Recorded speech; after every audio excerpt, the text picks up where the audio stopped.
Joseph ಬಗ್ಗೆ ಯಾರೋ ಸುಳ್ಳು ಹೇಳಿರಬೇಕು. ಯಾಕೆಂದರೆ ಅವನು ಯಾವ ತಪ್ಪನ್ನು ಮಾಡದಿದ್ದರೂ ಕೂಡ ಒಂದು ದಿನ ಬೆಳಿಗ್ಗೆ ಅವನನ್ನು ಅರೆಸ್ಟ್ ಮಾಡಲಾಯಿತು.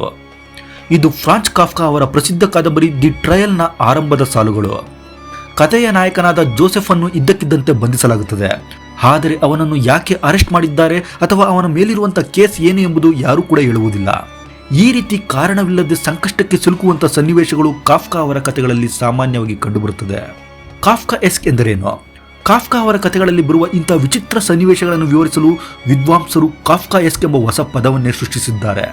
ತುಂಬಾ ಸಂಕೀರ್ಣವಾದ, ಜಟಿಲವಾದ, ಕಿರಿಕಿರಿ ಉಂಟು ಮಾಡುವಂಥ ಮತ್ತು ಗೊಂದಲಮಯವಾದ ಅನುಭವಗಳನ್ನು ವಿವರಿಸಲು ಈ ಪದವನ್ನು ಬಳಕೆ ಮಾಡಲಾಗುತ್ತದೆ.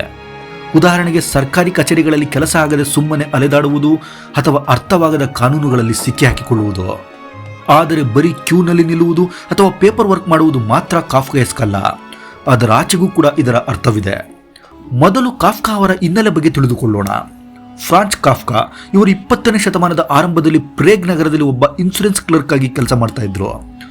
ಆಫೀಸ್ ಕೆಲಸದ ಬೇಸರ ಮತ್ತು ಅಲ್ಲಿನ ನಿಯಮಗಳು ಅವರ ಕಥೆಗಳ ಮೇಲೆ ಪ್ರಭಾವ ಬೀರಿವೆ. ಸಾಮಾನ್ಯವಾಗಿ ಅವರ ಕಥೆಯಲ್ಲಿನ ನಾಯಕರು ತಮ್ಮ ಗುರಿ ತಲುಪಲು ಅಡೆತಡೆಗಳ ವಿರುದ್ಧ ಹೋರಾಡುತ್ತಾರೆ. ಆದರೆ ಕೊನೆಗೆ ಆ ಹೋರಾಟವೇ ವ್ಯರ್ಥ ಎನಿಸುವಷ್ಟು ಗೊಂದಲಮಯವಾಗಿರುತ್ತದೆ. ಉದಾಹರಣೆಗೆ ಪೋಸಿಡಾನ್ ಎಂಬ ಸಣ್ಣ ಕಥೆಯಲ್ಲಿ ಗ್ರೀಕ್ ದೇವರಾದ ಪೋಸಿಡಾನ್ ಒಬ್ಬ ಎಕ್ಸಿಕ್ಯೂಟಿವ್ ರೀತಿ ಇರ್ತಾನೆ. ಅವನಿಗೆ ಅಲ್ಲಿ ಎಷ್ಟು ಪೇಪರ್ ವರ್ಕ್ ಇರುತ್ತೆ ಅಂದರೆ ಅವನಿಗೆ ತನ್ನದೇ ಸಾಮ್ರಾಜ್ಯದ ಸಮುದ್ರವನ್ನು ನೋಡಲು ಕೂಡ ಸಮಯವಿರುವುದಿಲ್ಲ. ಒಬ್ಬ ದೇವರಿಗೂ ಕೂಡ ಇವತ್ತಿನ ರೀತಿಯ ಮಾಡರ್ನ್ ಕೆಲಸದ ಒತ್ತಡವನ್ನು ತಡೆದುಕೊಳ್ಳಲು ಆಗುವುದಿಲ್ಲ ಎಂಬುದು ಇಲ್ಲಿನ ತಮಾಷೆ. ಆದರೆ ಇಲ್ಲಿ ನಿಜವಾದ ಸಮಸ್ಯೆ ಏನೆಂದರೆ ಪೋಸಿಡಾನ್ ತನ್ನ ಕೆಲಸವನ್ನು ಬೇರೆಯವರಿಗೆ ವಹಿಸಿಕೊಡುವುದಿಲ್ಲ. ಏಕೆಂದರೆ ಬೇರೆಯವರು ಆ ಕೆಲಸ ಮಾಡಲು ಯೋಗ್ಯರಲ್ಲ ಎಂಬ ಅಹಂಕಾರ ಮತ್ತು ಈಗೋ ಅವನಲ್ಲಿ ಇರುತ್ತೆ. ಹೀಗಾಗಿ ಅವನು ತಾನೇ ಸೃಷ್ಟಿಸಿಕೊಂಡಂಥ ಜೈಲಿನಲ್ಲಿ ಬಂದಿಯಾಗಿರುತ್ತಾನೆ. ಇದೇ ನಿಜವಾದ ಕಾಫ್ಕಾ ಎಸ್ಕ್ ಸನ್ನಿವೇಶ. ಇನ್ನೊಂದು ಉದಾಹರಣೆ, ಮೆಟಾಮಾರ್ಫೋಸಿಸ್. ಕಾಫ್ಕಾ ಅವರ ಅತ್ಯಂತ ಪ್ರಸಿದ್ಧ ಕಥೆ ಮೆಟಾಮಾರ್ಫೋಸಿಸ್. ಇದರಲ್ಲಿ ಗ್ರೇಗರ್ ಸಾಮ್ಸ ಎಂಬ ವ್ಯಕ್ತಿ ಒಂದು ದಿನ ಬೆಳಿಗ್ಗೆ ಎದ್ದು ನೋಡುವಾಗ ತಾನು ಒಂದು ದೊಡ್ಡ ಹುಳುವಾಗಿ ಬದಲಾಗಿರುವುದನ್ನು ಗಮನಿಸುತ್ತಾನೆ. ಆದರೆ ಅವನ ಅತಿ ದೊಡ್ಡ ಚಿಂತೆ ತಾನು ಹುಳುವಾಗಿದ್ದೇನೆಂಬುದಲ್ಲ, ಬದಲಿಗೆ ನಾನು ಆಫೀಸ್ ಟೈಮ್ಗೆ ಸರಿಯಾಗಿ ಹೋಗೋಕ್ಕೆ ಆಗಲ್ವಲ್ಲ ಎಂಬುದಾಗಿರುತ್ತೆ.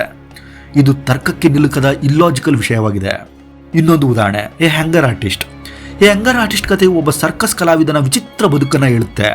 ಇವನು ತಿಂಗಳುಗಟ್ಟಲೆ ಊಟ ಮಾಡದೆ ಉಪವಾಸ ಇರುವುದನ್ನೇ ತನ್ನ ಕಲೆಯಾಗಿ ಪ್ರದರ್ಶನ ಮಾಡ್ತಾ ಇದ್ದ. ಜನರು ಕೂಡ ಆ ಕಲಾವಿದನನ್ನು ಒಬ್ಬ ಸಾಧಕ ಎಂದು ಗೌರವಿಸ್ತಾ ಇದ್ರು. ಇವನಿಗೆ ಎಷ್ಟೊಂದು ಮನೋಬಲವಿದೆ, ವಿಲ್ ಪವರ್ ಇದೆ. ನಮ್ಮ ಕೈಯಲ್ಲಿ ಒಂದು ಹೊತ್ತು ಊಟ ಬಿಡೋಕ್ಕೂ ಕೂಡ ಆಗೋಲ್ಲ. ಆದರೆ ಇವನು ತಿಂಗಳುಗಟ್ಟಲೆ ಊಟ ಮಾಡದೇ ಇರುತ್ತಾನೆ ಎಂದು ಅಚ್ಚರಿ ಪಡ್ತಾ ಇದ್ರು. ಅವನ ಉಪವಾಸ ಅವರಿಗೆ ಒಂದು ಪವಾಡದಂತೆ ಕಾಣ್ತಾ ಇತ್ತು. ಸರ್ಕಸ್ ಮ್ಯಾನೇಜರ್ ವ್ಯಾಪಾರದ ದೃಷ್ಟಿಯಿಂದ ಇವನಿಗೆ ಕೇವಲ 40 ದಿನಗಳ ಕಾಲ ಮಾತ್ರ ಉಪವಾಸ ಮಾಡಲು ಅನುಮತಿ ನೀಡಿದ್ದ. ಇದರಿಂದ ತಾನು ಇನ್ನೂ ಹೆಚ್ಚು ದಿನ ಉಪವಾಸ ಮಾಡಬಲ್ಲೆ ಎಂದು ನಂಬಿದ್ದಂತಹ ಕಲಾವಿದನಿಗೆ ತೃಪ್ತಿಯೇ ಇರುತ್ತಿರಲಿಲ್ಲ. ಮುಂದೆ ಜನರಿಗೆ ಆ ಕಲೆಯಲ್ಲಿ ಆಸಕ್ತಿ ಕಡಿಮೆಯಾದಾಗ ಎಲ್ಲರೂ ಕೂಡ ಅವನನ್ನು ಮರೆಯುತ್ತಾರೆ. ಆದರೂ ಅವನು ಛಲಬಿಡದೆ ಸಾಯುವವರೆಗೂ ಉಪವಾಸ ಮುಂದುವರಿಸುತ್ತಲೇ ಇರ್ತಾನೆ. ಆದರೆ ಸಾಯುವಂಥ ಕೊನೆಯ ಕ್ಷಣದಲ್ಲಿ ಅವನು ಜಗತ್ತೇ ಬೆಚ್ಚಿ ಬೀಳುವಂಥ ಸತ್ಯವೊಂದನ್ನು ಹೇಳ್ತಾನೆ. ನಾನು ಉಪವಾಸ ಮಾಡಿದ್ದು ನನಗೆ ಅದ್ಭುತವಾದ ಮನೋಬಲವಿದೆ, ವಿಲ್ ಪವರ್ ಇದೆ ಎಂದು ಅಲ್ಲ. ಬದಲಿಗೆ ನನಗೆ ಇಷ್ಟವಾಗುವಂಥ ಊಟ ಈ ಪ್ರಪಂಚದಲ್ಲಿ ಎಲ್ಲೂ ಸಿಗಲೇ ಇಲ್ಲ, ಅದಕ್ಕಾಗಿ ನಾನು ತಿನ್ನಲ್ಲ ಎಂದು ಒಪ್ಪಿಕೊಳ್ಳುತ್ತಾನೆ. ಅಂದರೆ ಜನರು ಯಾವ ವಿಷಯವನ್ನು ಅವನ ದೊಡ್ಡ ಸಾಧನೆ ಎಂದುಕೊಂಡಿದ್ದರೋ ಅದು ವಾಸ್ತವದಲ್ಲಿ ಅವನ ಅಸಹಾಯಕತೆ ಆಗಿತ್ತು ಮತ್ತು ಅವನ ಇಡೀ ಜೀವನವೇ ಒಂದು ದೊಡ್ಡ ಸುಳ್ಳಿನ ಮೇಲೆ ನಿಂತಿತ್ತು ಎಂಬುದು ಈ ಕಥೆಯ ಸಾರಾಂಶ. ವ್ಯವಸ್ಥತೆಯ ಕ್ರೂರತೆ. ಕಾಫ್ಕಾರವರ ದಿ ಟ್ರಯಲ್ ಕಥೆಯಲ್ಲಿ ಬರುವಂಥ ಕೋರ್ಟ್ ಅಥವಾ ಕಾನೂನು ವ್ಯವಸ್ಥೆ ಹೇಗಿದೆ ಎಂಬುದನ್ನು ಈ ಭಾಗ ವಿವರಿಸುತ್ತೆ. ಇದನ್ನು ನಾವು 3 ಮುಖ್ಯ ಅಂಶಗಳಲ್ಲಿ ನೋಡಬಹುದು. ಮೊದಲನೆಯದು, ನ್ಯಾಯ ಮುಖ್ಯ ಅಲ್ಲ, ಪ್ರಕ್ರಿಯೆ ಅಂದರೆ ಪ್ರೊಸೆಸ್ ಮುಖ್ಯ. ಸಾಮಾನ್ಯವಾಗಿ ಕೋರ್ಟ್ ಅಥವಾ ಪೊಲೀಸ್ ವ್ಯವಸ್ಥೆ ಇರುವುದು ಜನರಿಗೆ ನ್ಯಾಯ ಕೊಡಿಸುವುದಕ್ಕೆ. ಆದರೆ ಕಾಫ್ಕಾರವರ ಕಥೆಯಲ್ಲಿ ವ್ಯವಸ್ಥೆಗೆ ಸತ್ಯ ಸುಳ್ಳು ಬೇಕಾಗಿಲ್ಲ. ಅದಕ್ಕೆ ಕೇವಲ ತನ್ನ ನಿಯಮಗಳು, ಕಾಗದ ಪತ್ರಗಳು ಮತ್ತು ಪ್ರಕ್ರಿಯೆಗಳು ನಡೆಯುತ್ತಲೇ ಇರಬೇಕು. ಅಮಾಯಕರಿಗೆ ಶಿಕ್ಷೆ ಆದರೂ ಪರವಾಗಿಲ್ಲ, ಆದರೆ ರೂಲ್ಸ್ ಬ್ರೇಕ್ ಆಗಬಾರದು ಎಂಬ ಹಠ ಈ ವ್ಯವಸ್ಥೆಗೆ ಇರುತ್ತೆ. ಎರಡನೆಯದು, ರಾಜನಿಲ್ಲದ ದಬ್ಬಾಳಿಕೆ. ಹನ್ನಾ ಆರೆಂಟ್ ಹೇಳಿದ ಈ ಮಾತು ತುಂಬಾ ಆಳವಾಗಿದೆ. ಹಳೆಯ ಕಾಲದಲ್ಲಿ ಒಬ್ಬ ಕ್ರೂರ ರಾಜ ಅಥವಾ ಸರ್ವಾಧಿಕಾರಿ ಇರುತ್ತಿದ್ದ. ಜನರಿಗೆ ತೊಂದರೆ ಆದರೆ ಇವನು ಕೆಟ್ಟ ರಾಜ ಎಂದು ಬೆರಳು ತೋರಿಸಿ ಹೇಳಬಹುದಿತ್ತು. ಆದರೆ ಕಾಫ್ಕಾರವರ ಪ್ರಪಂಚದಲ್ಲಿ ಇಲ್ಲಿ ಒಬ್ಬ ವಿಲನ್ ಅಥವಾ ಕೆಟ್ಟ ವ್ಯಕ್ತಿ ಅಲ್ಲ. ಗುಮಾಸ್ತ ಹೇಳುತ್ತಾನೆ, ನಾನು ಕೇವಲ ಫೈಲ್ ಮೂವ್ ಮಾಡಿದೆ ಅಂತ. ಜಡ್ಜ್ ಹೇಳುತ್ತಾರೆ, ನಾನು ಕಾನೂನು ಪಾಲಿಸಿದೆ ಅಂತ. ಪೊಲೀಸ್ ಹೇಳುತ್ತಾನೆ, ನಾನು ಆರ್ಡರ್ ಫಾಲೋ ಮಾಡಿದೆ ಅಂತ. ಇಲ್ಲಿ ಎಲ್ಲರೂ ಕೂಡ ತಾನು ತನ್ನ ಕೆಲಸ ಮಾಡಿದೆ ಅಷ್ಟೇ ಎಂದು ಹೇಳುತ್ತಾರೆ. ಆದರೆ ಅಂತಿಮವಾಗಿ ಸಾಮಾನ್ಯ ಮನುಷ್ಯನ ಜೀವನ ಅಂತೂ ಹಾಳಾಗಿ ಹೋಗುತ್ತೆ. ಯಾರು ತಪ್ಪು ಮಾಡಿದರು ಎಂದು ಕೇಳಿದರೆ ಯಾರೊಬ್ಬರ ಮೇಲೂ ಗೂಬೆ ಕೂರಿಸಲು ಆಗುವುದಿಲ್ಲ. ಇದನ್ನೇ ರಾಜನಿಲ್ಲದ ದಬ್ಬಾಳಿಕೆ ಎನ್ನುತ್ತಾರೆ. ಮನುಷ್ಯರಿಗಿಂತ ಸಿಸ್ಟಮ್ ದೊಡ್ಡದು.